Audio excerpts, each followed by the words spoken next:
Investors have urged President Ruto government to tame cartels controlling tenders in Kenya for fair process and procedures to take place even for young entrepreneurs to benefit. They were speaking at press conference at Nairobi Hotel, where also victims of the same gave their grievances. Led by Capital Internal Converge CEO David Mberia, they say tendering and competition need to be honored. He recently won tender at Kenya Airports Authority, but the number 6 was awarded. They urged Kipchumba Murkomen to intervene and save entrepreneurs. The real issue is what the new regime should do to people who seem to have no regard for the rule of law, people who don't seem to have any regard for our country's best interest in terms of ensuring the public tenders are given to companies and individuals that are adjudged to be best suited for the job. We are not going to move this country forward if we keep that approach to public affairs.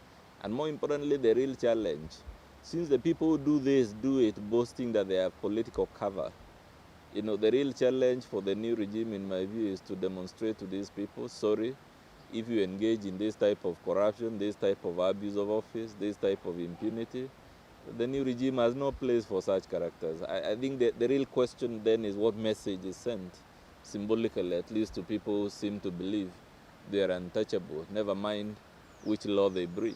Of course, if we continue with the current state of affairs, it means our country will continue to underperform economically. It will mean the rule of law will continue to suffer. And make no mistake, there is a direct correlation between the rule of law and the economic fortunes of a country. No serious investor wants to put their investment or their money in a country where there is corruption, where there is impunity, where there is favoritism, because then you're not assured that you recoup your investment. You don't need that type of thing if we want to build Kenya, if we want to take it to the next level. As long as the current state of affairs continues, we'll keep lamenting about unemployment, about economic recession, about lack of development. The same song we've sung all these years, and really the question is, what do we do? And I think it is a good thing that the new regime has signified its commitment to the rule of law. It's unfortunate that some mandarins within government bureaucracy seem to be reading from a very different script from the one that the government has sent out.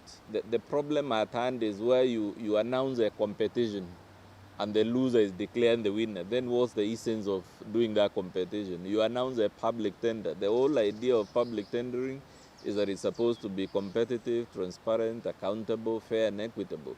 So if you're going to subject investors, because even the people who tender for these jobs are investors, if you're going to subject them to a competitive process, but then at the end of the day say, never mind what is the outcome of the competition, my preferred guy was Mr. X all along. The rest of you can go and sit on a pin. It doesn't work like that. That's not how you build a country. The demand is simple. There is a contract with our client. They should honor that contract.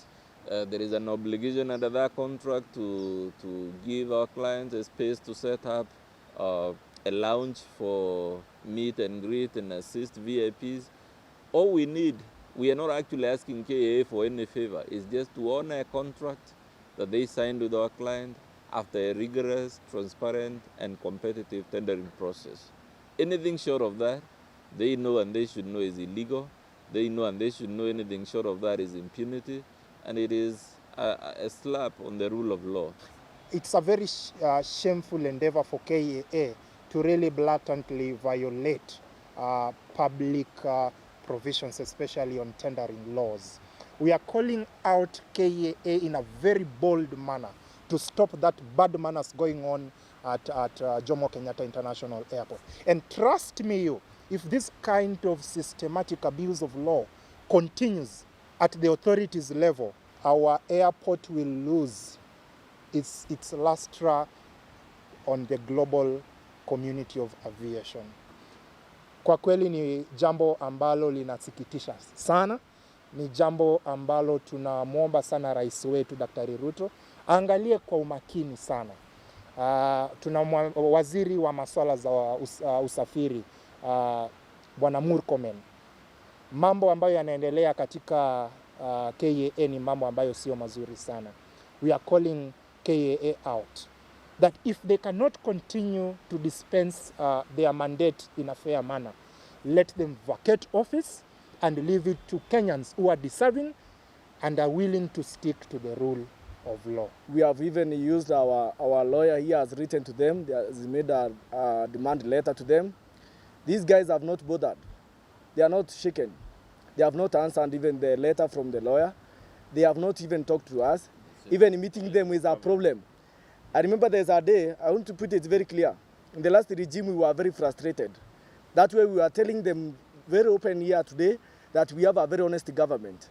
And the government we have will not allow these the kind of games that have been going on here in the last regime. We have employed people. We need to run this company. And our company has gone ahead after winning the tender. We have invested, this is the only company that has invested heavily on technology. Right now our applications are ready. They are there in the Play Store. And everything is there. The systems have been set. We have invested heavily on systems and technology so that we create employment, we build this country, and we also develop the courtesy of the aviation industry, having a system in the aviation industry. I really feel frustrated because this tender, I won it in 2021. And they've been telling, the KA management has been telling me, tomorrow let us wait for the politics, go vote, we'll finish this, we'll fix this. And I had recruited more than 42 employees who are still pestering me. What happened? What happened? We qualified. And yet I've not been able to tell them what happened. So I would like them to know that we are still waiting. Let them hold on. This is a new regime, and I hope we'll get justice. We should get rid of these cartels. Our president has promised that he will definitely start dealing with cartels because he knows these are the people who are going to kill the job opportunities for Kenyans. So I know he will do it. 100% our president will do it.